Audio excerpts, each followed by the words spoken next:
نحمدہ و نصلی علی رسولہ الکریم، اما بعد۔ پیارے بھائیوں، دوستوں، شہزادوں، شہزادیوں، درود شریف پڑھ لیجیے۔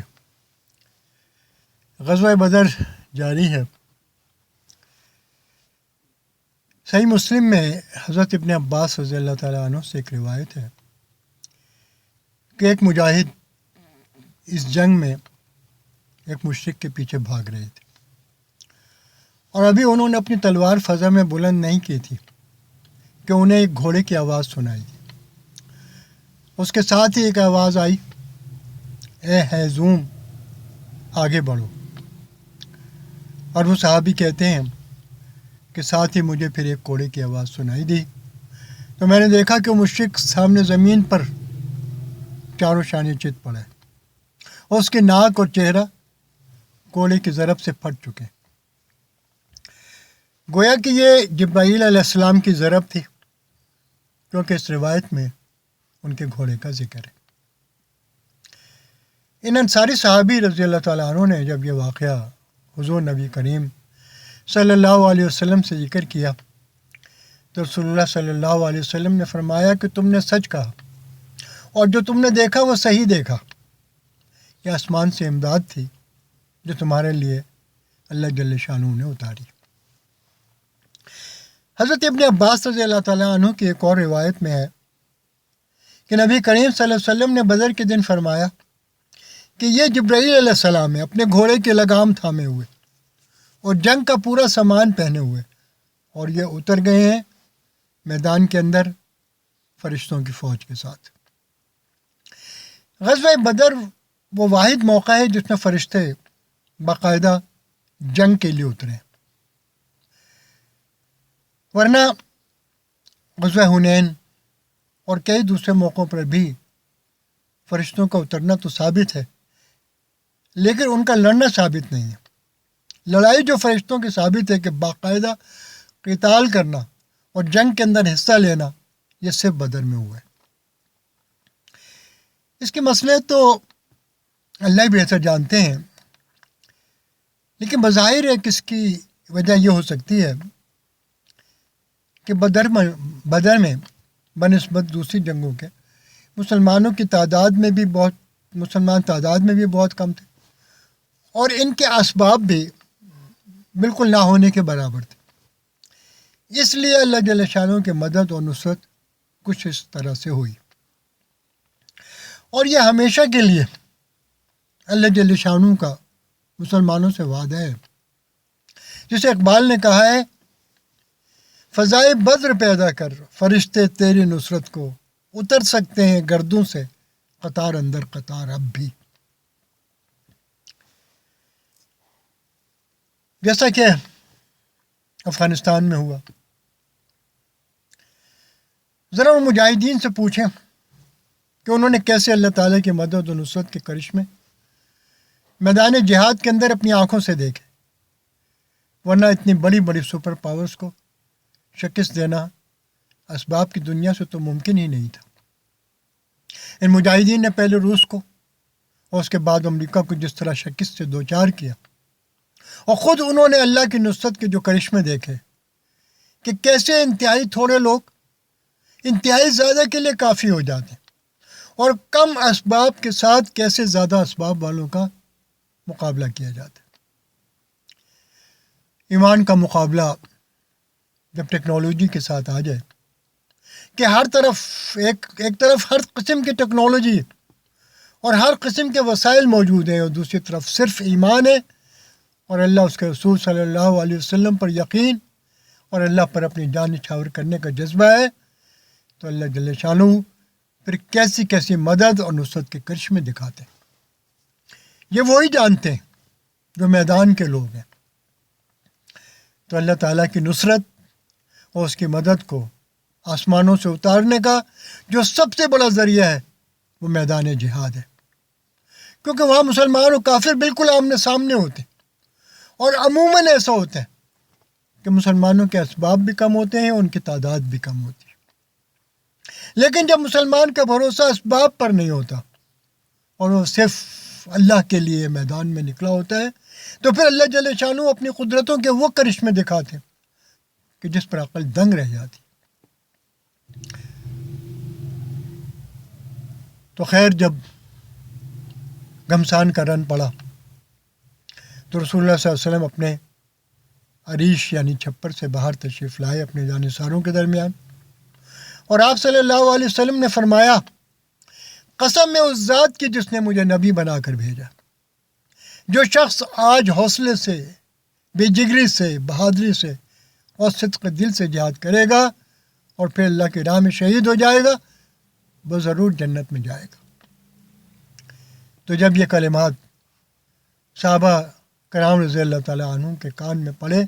کہ کائنات کے سچے ترین انسان رسول اللہ صلی اللہ علیہ وسلم یہ فرما رہے ہیں، تو ایک صحابی عمیر ابن حمام، ان کے ہاتھ میں چند کھجوریں تھیں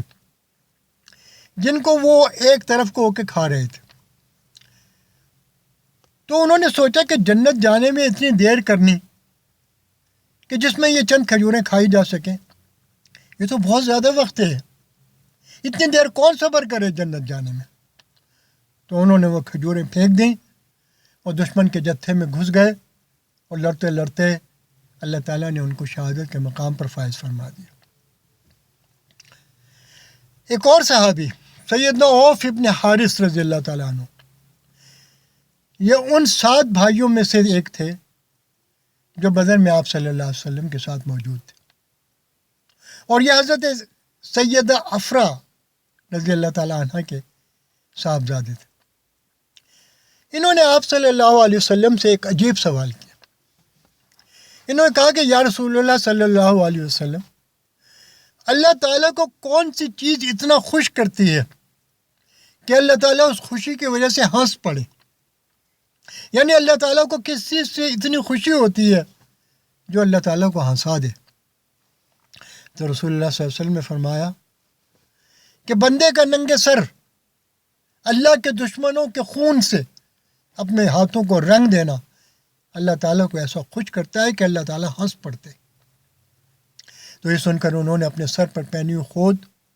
اتار دی۔ خود وہ لوہے کی ٹوپی ہوتی ہے جو سر پہ پہنی جاتی تھی، اور یہ دشمن کے لشکر میں گھس گئے اور لڑتے لڑتے بالآخر شہید ہو گئے۔ صحابہ کرام رضی اللہ تعالیٰ عنہ کہتے ہیں کہ بعد میں جب ان کو دیکھا گیا تو ان کی انگلیاں دشمن کے خون سے رنگی ہوئی تھیں۔ اچھا، دوسری طرف مشرکین کا حال یہ ہوا کہ جب عتبہ،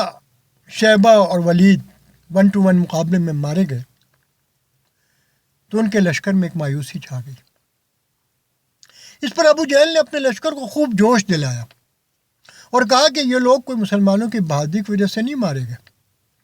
یہ ان تینوں نے جلد بازی کی تھی، اس وجہ سے یہ مارے گئے، اور تم لوگ اس سے بددل نہ ہو اور اپنے حوصلے بلند رکھو۔ اس نے کہا کہ قسم ہے لات اور عزا کی، یہ ان کے 2 بڑے بت تھے جن کو وہ پوجا کرتے تھے، کہ ہم اس وقت تک اس میدان سے واپس نہیں ہوں گے جب تک کہ ہم ان سامنے والوں یعنی مسلمانوں کو رسیوں سے باندھ نہ لیں۔ اور پھر اس کے بعد ابو جہل نے اللہ تعالیٰ سے دعا کی۔ یہ جو مشرک تھے نا، ان کا اصول یہ تھا کہ یہ انتہائی سخت حالات میں اللہ تعالیٰ سے دعا کرتے تھے، عام حالات میں یہ بتوں سے مانگتے تھے، کیونکہ اللہ کو مانتے تو تھے لیکن اللہ کے ساتھ بتوں کو بھی شریک کرتے تھے، اور کہتے تھے کہ اللہ تعالیٰ نے ان بتوں کو بھی کچھ اختیارات دیے ہوئے ہیں۔ تو ابو جہل نے اللہ تعالیٰ سے جو دعا کی، قرآن پاک میں اس کا ذکر موجود ہے۔ ابو جہل نے کہا، یا اللہ، ہم دونوں لشکروں میں سے جو شخص قرابت داریوں کو قطع کرنے والا ہو، یعنی جس نے رشتہ داری توڑی اور خراب کی ہو، اور جو شخص گناہوں کا مرتکب ہو، یعنی جس نے غلط کام کیے ہو، آج تو اس کو ہلاک فرما، اور جو تیرے نزدیک سب سے زیادہ محبوب و پسندیدہ ہو، اے اللہ، آج تو اس کو فتح عطا فرما۔ اس پر اللہ جل شانہ نے قرآن پاک میں جو آیت نازل فرمائی، اس میں اللہ تعالیٰ نے فرمایا کہ اگر تم فتح طلب کرتے تو دیکھ لو تمہارے سامنے فتح آ گئی، اب اگر آئندہ کے لیے باز آ گئے تو تمہارے لیے بہتر ہے، اور تمہاری جماعت ذرا برابر تمہارے کام نہ آئے گی، اگرچہ وہ کتنی بڑی کیوں نہ ہو۔ اور تحقیق یعنی یقیناً اللہ ایمان والوں کے ساتھ ہے۔ یعنی کہ ابو جہل نے اللہ سے فیصلہ طلب کیا کہ یا اللہ بس فیصلہ فرما دے ہمارے درمیان، تو اللہ تعالیٰ نے کیا خوب فیصلہ فرمایا۔ اور اس نے جو کہا تھا کہ یا اللہ ہم میں سے جو گروہ غلطی پر ہے اس کو تو ہلاک فرما، تو اللہ تعالیٰ نے وہی کر دیا۔ اور جو اس نے کہا تھا یا اللہ جو گروہ تیرا محبوب ہے آج تو اس کو فتح عطا فرما، تو اللہ تعالیٰ نے اس گروہ کو فتح عطا فرما دی۔ نبی کریم صلی اللہ علیہ وسلم اس موقع پر اپنے چھپر سے باہر تشریف لائے، اور جبرائیل علیہ السلام کے کہنے پر آپ صلی اللہ علیہ وسلم نے ریت کی ایک مٹھی اٹھائی اور شاہت الوجوہ کہہ کر وہ جو پھینکی ہے،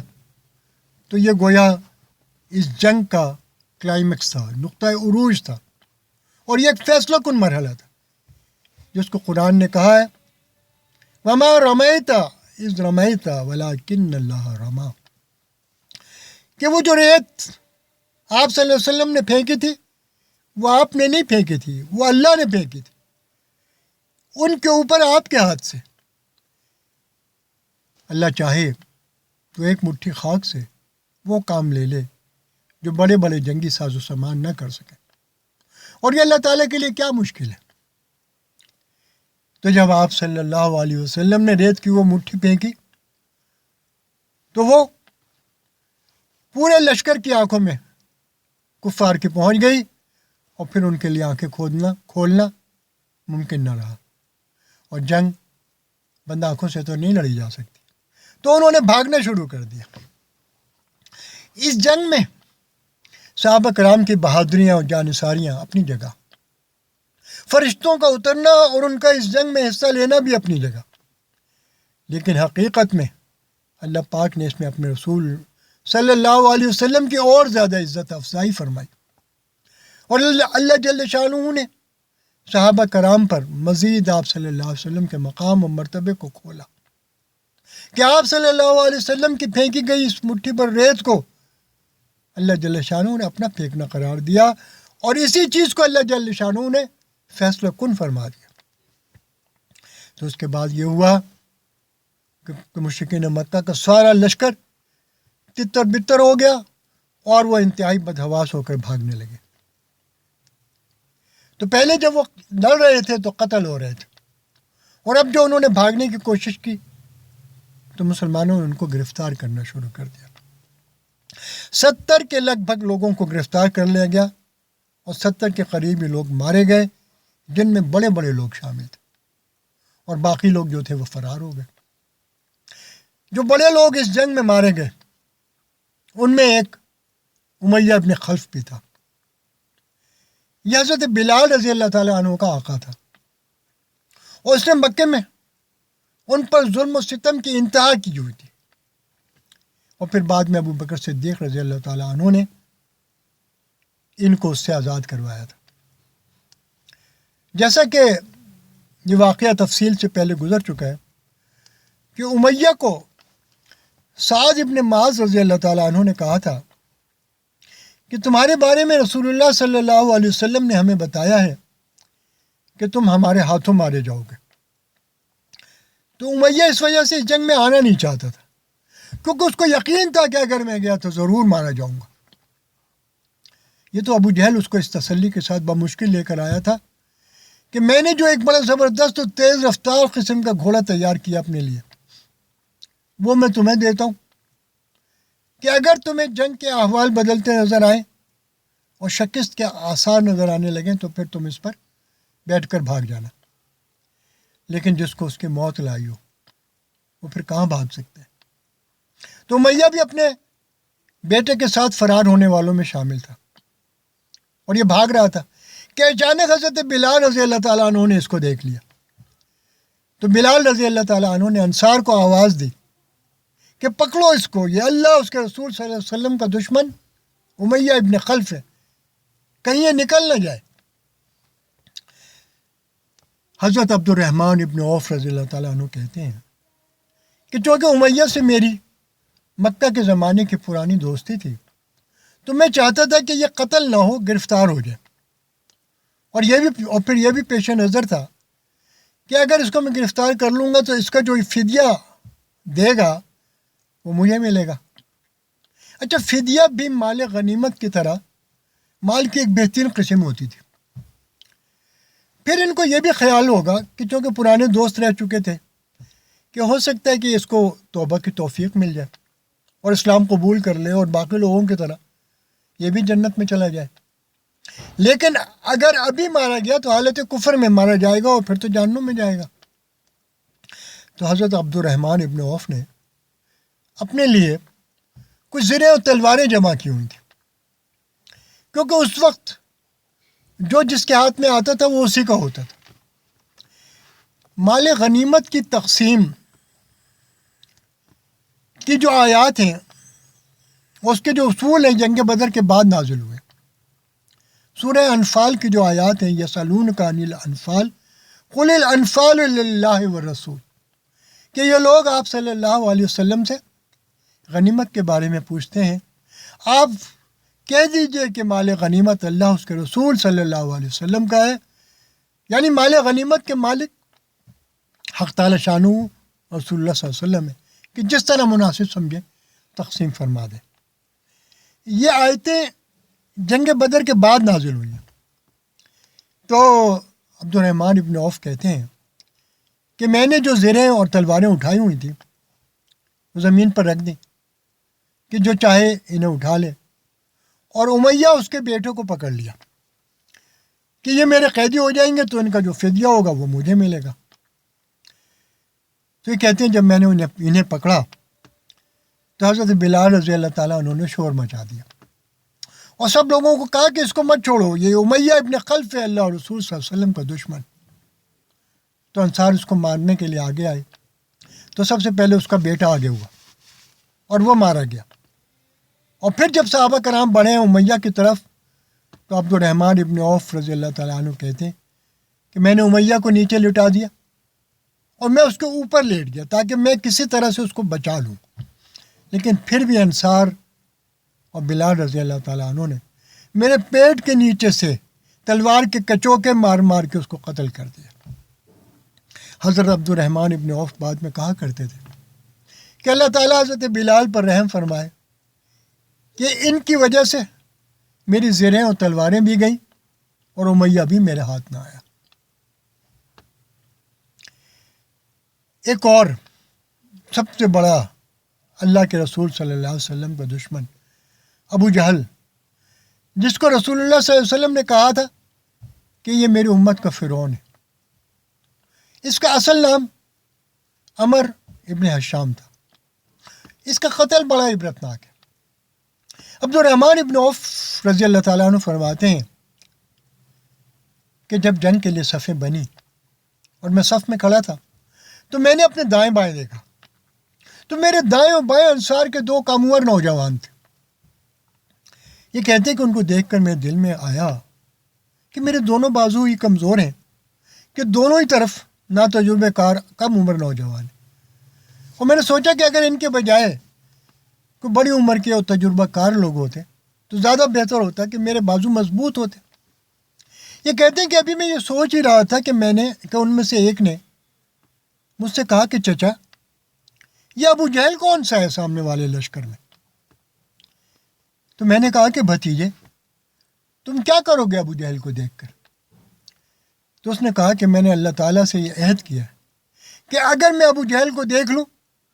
تو یا تو وہ میرے ہاتھ سے مارا جائے گا یا میں مارا جاؤں گا، اس لیے کہ میں نے سنا ہے کہ ہمارے رسول صلی اللہ علیہ وسلم کو گالیاں دیتا ہے، ان کو برا بھلا کہتے ہیں، ان پہ سب و شتم کرتا ہے۔ اچھا، یہ دونوں بچے تو انصاری تھے اور انہوں نے مکے کا زمانہ تو دیکھا نہیں تھا، اور نہ ہی انہوں نے ابو جہل کو دیکھا تھا اور نہ اس کے مظالم دیکھے تھے۔ تو عبد الرحمن ابن عوف کہتے ہیں کہ ان کا جوش، ان کا عزم اور ان کا ولولہ دیکھ کر میرے دل سے وہ افسوس بالکل ختم ہو گیا جو ابھی تھوڑی دیر پہلے مجھے ہو رہا تھا کہ اگر میرے دائیں بائیں کوئی تجربہ کار بڑی عمر کے طاقتور لوگ ہوتے تو زیادہ اچھا تھا۔ عبد الرحمن ابن عوف کہتے ہیں کہ اچانک مجھے سامنے لشکر میں ابو جہل نظر آیا، گھوڑے پر سوار، زیرہ پہنے ہوئے۔ تو میں نے انگلی سے اشارہ کیا کہ وہ ہے ابو جہل۔ یہ کہتے کہ میرا اشارہ کرنا تھا کہ یہ دونوں میرے اطراف سے ایسے نکلیں جیسے کوئی شکرا یا باز کسی چھوٹے پرندے پر جھپٹتا ہے، اور سیدھے جا کے ابو جہل کے سر پر کھڑے ہو گئے۔ حضرت عوف ابن حارث رضی اللہ تعالیٰ عنہ، جن کا بھی ذکر ہوا اور جو شہید ہوئے، یہ بھی انہی کے بھائی تھے۔ ان میں سے ایک کا نام معاذ رضی اللہ تعالیٰ عنہ اور دوسرے کا معوذ رضی اللہ تعالیٰ عنہ تھا۔ تو ان میں سے ایک نے جاتے ہی اس کے پاؤں پر وار کیا، کیونکہ یہ چھوٹے تھے اور ابو جہل گھوڑے پر سوار تھا اور یہ اوپر تک پہنچ نہیں سکتے تھے۔ اس سے اس کا پاؤں کٹا اور وہ نیچے گرا، اس نے چیخ ماری۔ تو اکرمہ جو ابو جہل کے بیٹے تھے اور یہ بعد میں فتح مکہ کے موقع پر مسلمان بھی ہوئے، یہ اپنے باپ کی مدد کے لیے آگے بڑھے اور انہوں نے حضرت معاذ رضی اللہ تعالیٰ عنہ کے کندھے پر تلوار ماری، جس سے ان کا بازو کٹ گیا، لیکن بالکل الگ نہیں ہوا، نیچے کا چمڑا باقی رہ گیا، جس کی وجہ سے بازو کٹ کے لٹک گیا۔ بخاری شریف کی ایک روایت جو کتاب الجہاد میں ہے، وہاں ایک اور صحابی کا بھی ذکر ہے، اور وہ ہے معاذ ابن عمر رضی اللہ تعالیٰ عنہ، جبکہ یہ معاذ ابن حارث ہیں۔ بخاری شریف میں ابو جہل کے قتل کے بارے میں 2 جگہ حدیث شریف آئی ہے۔ ایک جگہ تو انہی دونوں بھائیوں معاذ اور معوذ رضی اللہ تعالیٰ عنہ کا ذکر ہے، اور دوسری جگہ ایک تیسرے صحابی حضرت معاذ ابن عمر رضی اللہ تعالیٰ عنہ کا ذکر ہے۔ علماء کرام نے دونوں حدیثوں کے درمیان اس طرح تطبیق کی ہے کہ جب معاذ ابن حارث رضی اللہ تعالیٰ عنہ کا ہاتھ کٹا تو معاذ ابن عمر نے آگے بڑھ کر ابو جہل پر وار کیا اور اسے بالکل نیم مردہ کر دیا، لیکن ابھی یہ مرا نہیں تھا۔ معاذ ابن حارث رضی اللہ تعالیٰ عنہ، جن کا بازو کٹ گیا تھا اور صرف نیچے کا چمڑا رہ گیا تھا، جس کی وجہ سے بازو لٹک رہا تھا اور لڑنے میں رکاوٹ بن رہا تھا، تو انہوں نے اس ہاتھ کو اپنے پاؤں کے نیچے رکھ کر زور سے جھٹکا دیا تو وہ الگ ہو گیا، اور پھر وہ ایک ہاتھ میں تلوار لے کر اسی طرح پوری جنگ کے اندر لڑتے رہے، اور پھر یہ بہت بعد تک، یعنی حضرت عثمان رضی اللہ تعالیٰ عنہ کے خلافت تک زندہ رہے، جبکہ ان کے دوسرے بھائی معوذ رضی اللہ تعالیٰ عنہ یہ اسی جنگ میں شہید ہو گئے تھے۔ ابو جہل جو تھا یہ مردہ لوگوں میں پڑا تھا، اور سب لوگ اسے مردہ سمجھ رہے تھے، کیونکہ یہ بالکل بے حس و حرکت تھا۔ سیدنا انس ابن مالک رضی اللہ تعالیٰ عنہ فرماتے ہیں کہ جب جنگ سے فراغت ہوئی تو رسول اللہ صلی اللہ علیہ وسلم نے فرمایا کہ کوئی جائے اور ابو جہل کی خبر لے کر آئے کہ وہ کدھر ہے، اس کا کیا بنا۔ تو عبداللہ ابن مسعود رضی اللہ تعالیٰ عنہ کہتے ہیں کہ میں گیا اس کا پتہ کرنے کے لیے۔ اچھا، عبداللہ ابن مسعود رضی اللہ تعالیٰ عنہ جب مکے میں تھے تو یہ چونکہ قریشی نہیں تھے، تو ان کے خاندان کی کوئی بڑی حیثیت نہ ہونے کی وجہ سے ابو جہل ان کی بہت زیادہ توہین اور تذلیل کیا کرتا تھا، آتے جاتے مارنا پیٹنا اور ان کو مختلف ناموں سے پکارنا اس کا معمول تھا۔ یہ دبلے پتلے سے بھی تھے، عمر بھی کم تھی، اور ان کی پنڈلیاں بہت پتلی پتلی تھیں، تو کبھی ان کو کہتا کہ بھیڑ کے بچے ادھر آ، کبھی کہتا کہ بکری کے بچے ہو ادھر آ، اور 2 لگا دیتا۔ تو عبداللہ ابن مسعود رضی اللہ تعالیٰ عنہ کہتے ہیں کہ رسول اللہ صلی اللہ علیہ وسلم کے فرمانے پر میں گیا اور میں نے جا کے زخمیوں میں ابو جہل کو تلاش کرنا شروع کیا۔ بخاری شریف کی روایت میں کہ عبداللہ ابن مسعود کہتے ہیں کہ میں ہر ایک کو سیدھا کرتا جاتا اور اس کا چہرہ دیکھتا جاتا تھا، تو میں نے دیکھا کہ ابو جہل ان میں پڑا ہے اور اس میں ابھی زندگی کی رمق باقی ہے، سانس چل رہی ہے۔ یہ کہتے ہیں کہ جب میں نے اس کو سیدھا کیا تو اس نے آنکھیں کھول دی اور مجھے دیکھا تو پوچھتا ہے کہ جنگ کا کیا بنا۔ ابن اسحاق اور حاکم کی روایت ہے کہ عبداللہ ابن مسعود رضی اللہ تعالیٰ عنہ نے ابو جہل کی گردن پر پیر رکھ کر کہا کہ اے اللہ کے دشمن، اللہ نے تجھے ذلیل اور رسوا کیا۔ پھر عبداللہ ابن مسعود رضی اللہ تعالیٰ عنہ کہتے ہیں کہ میں ابو جہل کے سینے پر چڑھ کر بیٹھ گیا، تو وہ مجھے کہتا ہے کہ وہ چرواہے کے بچے، یعنی اس حالت میں بھی اس کا تکبر دیکھیں کہ کہتا ہے وہ چرواہے کے بچے تو بڑے اونچے مقام پر چڑھ کے بیٹھ گیا، اور پھر پوچھتا ہے کہ اب تیرا کیا ارادہ ہے؟ تو عبداللہ ابن مسعود کہتے ہیں کہ میں نے کہا ابھی تو میں تیرا سر کاٹ رہا ہوں، جسے رسول اللہ صلی اللہ علیہ وسلم کے قدموں میں جا کر ڈالوں گا۔ تو اس پر ابو جہل کہتا ہے کہ ذرا نیچے سے کاٹنا تاکہ گردن لمبی ہو، اس سے دیکھنے والوں پر روب پڑے گا کہ ان کو پتہ چلے گا کوئی بڑا سردار تھا یہ۔ اور پھر کہتا ہے ایسا بدبخت تھا کہ جا کر محمد صلی اللہ علیہ وسلم سے کہنا کہ مجھے آج سے پہلے آپ صلی اللہ علیہ وسلم سے جتنی نفرت تھی، مرتے ہوئے میری اس نفرت میں 1000 گنا زیادہ اضافہ ہو گیا۔ تو عبداللہ ابن مسعود رضی اللہ تعالیٰ عنہ نے اس کا سر کاٹا اور لا کے رسول اللہ صلی اللہ علیہ وسلم کے قدموں میں ڈالا اور کہا کہ یا رسول اللہ صلی اللہ علیہ وسلم، یہ اللہ کے دشمن ابو جہل کا سر ہے۔ تو رسول اللہ صلی اللہ علیہ وسلم نے فرمایا اللہ الذی لا الہ الا ہو، قسم ہے اس ذات کی جس کے سوا کوئی خدا نہیں، کیا یہ ابو جہل کا ہی سر ہے؟ تو میں نے عرض کیا نعم واللہ الذی لا الہ الا ہو، ہاں قسم اس ذات کی جس کے سوا کوئی معبود نہیں، یہ ابو جہل کا ہی سر ہے۔ اس پر آپ صلی اللہ علیہ وسلم نے اللہ کا شکر ادا کیا اور 3 مرتبہ زبان سے یہ فرمایا الحمدللہ الذی اعز الاسلام واہلہ۔ حضور نبی کریم صلی اللہ علیہ وسلم ایسے موقعوں پر ہمیشہ اللہ تعالیٰ کی بڑائی اور عظمت بیان کرتے تھے۔ آپ صلی اللہ علیہ وسلم نے فرمایا حمد اس ذات پاک کی جس نے اسلام کو اور اسلام والوں کو عزت بخشی۔ اور پھر جب حضرت عبداللہ ابن مسعود رضی اللہ تعالیٰ عنہ نے بتایا کہ یا رسول اللہ صلی اللہ علیہ وسلم یہ آخر میں مجھ سے یہ گفتگو کرتا رہا، تو اس پر نبی کریم صلی اللہ علیہ وسلم نے فرمایا اللہ اکبر، اور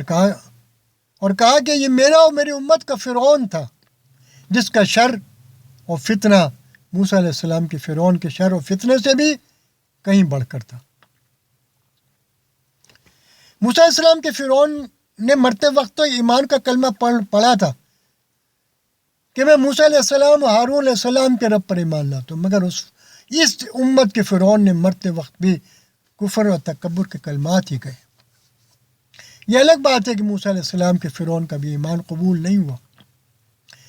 کیونکہ نزع کے وقت کا ایمان قبول نہیں ہوتا۔ نزع کے عالم کا مطلب یہ ہوتا ہے کہ بندے کو آخرت کے کچھ احوال دکھا دیے جاتے، اس وقت بعض اوقات انسان اس فرشتے کو دیکھ لیتا ہے جو اس کی روح قبض کرنے کے لیے آتا ہے، اور اس کو دیکھ کر اس کو دنیا کی حقیقت معلوم ہو جاتی ہے۔ اس وقت اگر کسی بھی شخص کو موقع دیا جائے تو وہ اسلام قبول کر لے گا، کیونکہ اس پر حقیقت کھل جاتی ہے، لیکن اس وقت توبہ کا دروازہ بند ہو چکا ہوتا ہے۔ یہ عالم دنیا ہے جس میں ہم سب لوگ اس وقت موجود ہیں، اور ایک عالم آخرت ہے جو قیامت کے بعد قائم ہوگا، جب حضرت اسرافیل علیہ السلام سور پھونکیں گے، اور اس کے درمیان کا ایک زمانہ ہے جس کو عالم برزخ کہتے ہیں۔ جب ایک انسان مر جائے تو اس کا عالم برزخ شروع ہو جاتا ہے، اور یہ اس وقت تک چلتا رہے گا جب تک قیامت قائم نہیں ہو جاتی۔ تو یہ جو عالم برزخ ہے اس کے کچھ احوال نزع کے وقت سے شروع ہو جاتی، اس عالم کی کچھ چیزیں انسان کو پتہ چل جاتی، جیسا کہ آپ نے دیکھا ہوگا کہ اللہ کے محبوبوں کے چہرے پر مرتے ہوئے بعض اوقات ایک مسکراہٹ آ جاتی، اور پھر وہ مسکراہٹ ان کے چہرے پر باقی رہ جاتی۔ میرے حضرت، میرے شیخ و مربی اور میرے محسن حضرت مولانا عزیز الرحمن ہزاروی رحمۃ اللہ علیہ کا جب انتقال ہوا تو حالانکہ حضرت نے 10-15 دن کی شدید بیماری کاٹی تھی، نمونیا تھا حضرت کو، اور اس میں انتہائی تکلیف کا عالم تھا کہ آخری 10-15 دن ڈبل آکسیجن لگی رہی، لیکن ایک دنیا نے دیکھا کہ ان کا ایسا مسکراتا چہرہ تھا جیسے ابھی کھلکھلا کر ہنس پڑیں گے، اور کیوں نہ ہوتا، اس لیے کہ حضرت ہر دینی تحریک کے روح رواں تھے، سب انہیں اپنا اور وہ سب کو اپنا سمجھتے تھے۔ ناموس رسالت کی بات ہو یا ناموس صحابہ و اہل بیت کا مسئلہ ہو یا اور کوئی دین کے خلاف بات ہو تو سر پر کفن باندھ کر میدان میں نکل پڑتے تھے۔ سنت کے ایسے دلدادہ تھے کہ ایک معمولی سے سنت بھی کبھی ان سے فوت نہ ہوتی تھی، اور درود شریف اور ذکر کے ایسے عاشق کہ آج بھی ان کی برکت سے کھربوں اربوں درود شریف دنیا بھر میں پڑھا جا رہا ہے، اور لاکھوں ذکر کے حلقے ملک کے طول و عرض میں اندرون بیرون ملک ان کی برکت سے قائم ہے۔ تو یہ اس لیے ہوتا ہے کہ روح قبض کرنے کے لیے جو نزا کا عالم طاری ہوتا ہے تو مومن کا وہیں سے اکرام شروع ہو جاتا ہے۔ اس کی روح کو لینے کے لیے جو فرشتے ملک الموت کے ساتھ آتے ہیں، اور ملک الموت خود جس کیفیت و شکل کے اندر آتے ہیں، اس کے دل کو لبھانے والی جو چیزیں وہ اپنے ساتھ لے کر آتے ہیں، اور اس طرح اس کو لے کر جاتے ہیں کہ جیسے کہ کسی مہمان کو لے کر جایا جا رہا ہوتا ہے۔ تو اس کیفیت کو دیکھ کر اس بندے کو یہ اندازہ ہو جاتا ہے کہ اللہ جل شانہ نے انشاءاللہ میرے ساتھ اچھا معاملہ کیا ہے، اور اس کی وجہ سے اس کے چہرے پر ایک مسکراہٹ آ جاتی ہے۔ اسی طرح بعض لوگوں کے چہرے پر مرنے کے بعد ایک سخت قسم کی وحشت اور نحوست آ جاتی، اور جتنی دیر ان کی لاش پڑی رہے وہ وحشت اور نحوست بڑھتی چلی جاتی ہے، حتیٰ کہ ایسی ہو جاتی ہے کہ بعض اوقات انسان نظر ڈال لے تو دوبارہ دیکھ نہیں سکتا۔ بعض اوقات لواحقین ان کو تابوتوں کے اندر بند کر دیتے ہیں، وہ نہیں چاہتے کہ کوئی ان کا چہرہ دیکھے۔ اس انسان پر یہ وحشت و خوف کیوں طاری ہوتا ہے؟ اس لیے کہ ملک الموت اور ان کے ساتھ جو فرشتے آئے ہوتے ہیں اس کو لینے کے لیے، وہ جس شکل میں آتے ہیں ان کو دیکھ کر ہی اس کو اندازہ ہو جاتا ہے کہ میرا معاملہ خراب ہو گیا اور میں ناکام ہو گیا، اور آگے کے احوال یعنی جو کچھ اس کے ساتھ ہونا ہے، اور جو قبر سے شروع ہوگا اور آخرت کے سخت ترین مراحل سے ہوتا ہوا جہنم تک کا جو اس کا سفر ہے، وہ ایک لمحے میں اس کے سامنے سے گزار دیا جاتا ہے۔ تو اس کو معلوم ہو جاتا ہے کہ اب میرا راستہ یہ ہوگا۔ تو جس طرح دنیا میں دو راستے ہیں، اسی طرح آخرت کے دو الگ الگ راستے۔ ایک راستہ وہ ہے جس پہ بندے کا موت کے وقت سے اکرام شروع ہو جاتا ہے، اور آنے والے فرشتے اس کے ساتھ نہایت اچھے طریقے سے پیش آتے ہیں، ان کی شکلیں بڑی خوبصورت ہوتی ہیں جس سے اس کو آخرت کی طرف رغبت پیدا ہوتی ہے۔ پھر جب قبر میں جاتا ہے تو قبر اس کے ساتھ نرمی والا معاملہ کرتی ہے، پھر اس کی قبر میں جنت کی کھڑکی کھل جاتی ہے جس کی تفصیل احادیث مبارکہ میں بھری پڑی ہے، اور پھر اس کے بعد آخرت کے اندر بھی اس کے ساتھ یہ معاملہ ہوتا ہے کہ پل صراط سے بھی ایک پل میں گزر جاتا ہے، میزان پر بھی اس کا نامہ اعمال وزن نکلتا ہے، دائیں ہاتھ میں ملتا ہے، نبی کریم صلی اللہ علیہ وسلم کے دست مبارک سے حوض کوثر کا جام نصیب ہوتا ہے، اور آپ صلی اللہ علیہ وسلم کی شفاعت نصیب ہوتی ہے، اور پھر بالآخر یہ جنت میں چلا جاتا ہے۔ یہ تو ایک راستہ ہے، یعنی مرنے کے بعد کی ایک شاہراہ ہے یہ، اور ایک دوسری شاہراہ اور راستہ یہ ہے کہ موت کے وقت اس کی سختی شروع ہو جاتی ہے۔ موت کے وقت شدید ترین اذیت سے گزرتا ہے، خوف کی کیفیت میں ہوتا ہے، فرشتے جو اس کے سامنے آئے ہوتے ہیں وہ اتنے خوفناک ہوتے ہیں کہ ان کو دیکھ کر یہ دہشت زدہ ہو جاتے ہیں، اور جب اس دہشت کے عالم میں اس کی روح نکلتی ہے تو وہ دہشت کے اثرات اس کے چہرے پر باقی رہ جاتے ہیں، اور جو وقت گزرنے کے ساتھ ساتھ بڑھتے چلے جاتے ہیں۔ اس کی لاش کو جتنی دیر گزرے گی اس کی شکل اتنی زیادہ خوفناک ہوتی چلی جائے گی، اور پھر قبر، اور پھر حشر، اور پھر پل صراط، پھر قیامت، پھر میزان، پھر نامہ اعمال، اور ان سب کے اندر ناکامی، عذاب اور پریشانیوں سے گزرتا ہوا بالآخر یہ جہنم میں چلا جائے گا۔ تو یہ دو راستے ہیں جن میں سے کسی ایک راستے پر ہر انسان نے گزر کر جانا ہے، بس ایک فرق ہے کہ اگر مومن بھی خدا نخواستہ اس دوسرے راستے سے گزر کر جہنم میں چلا گیا تو اپنے گناہوں کی سزا بھگت کر کسی نہ کسی وقت جنت میں آ جائے گا، یا اگر اللہ تعالیٰ معاف فرمانا چاہے تو معاف فرما دیں، لیکن جو کافر ہے اس کے لیے تو نہ جنت کا کوئی راستہ ہے نہ کوئی سبیل، اس کے لیے تو ہمیشہ کی جہنم ہے۔ اللہ تعالیٰ حفاظت فرمائے۔ وما علینا الا البلاغ۔ اللہ تعالیٰ کہنا و سننا قبول فرمائے، اور ہمیں قبر قیامت آخرت کی تیاری کی توفیق عطا فرمائے، ہماری دنیا و آخرت اچھی فرمائے، ہم سے راضی ہو جائے، ہماری تمام نیک جائز شریعت پوری فرمائے، حضور صلی اللہ علیہ وسلم کی اور اپنی سچی محبت عطا فرمائے۔ اے کریم اللہ، خیر کی جو دعائیں آپ کے حبیب پاک صلی اللہ علیہ وسلم نے آپ سے مانگی ہم بھی مانگتے ہیں، عطا فرما دیں۔ جن شرور سے آپ کے حبیب پاک صلی اللہ علیہ وسلم نے آپ سے پناہ چاہی ہم بھی پناہ چاہتے ہیں، پناہ نصیب فرما دیں۔ وانت المستعان وعلیک البلاغ ولا حول ولا قوة الا باللہ۔ آمین آمین بجاہ النبی الکریم وآلہ وصحبہ اجمعین برحمتک یا ارحم الراحمین.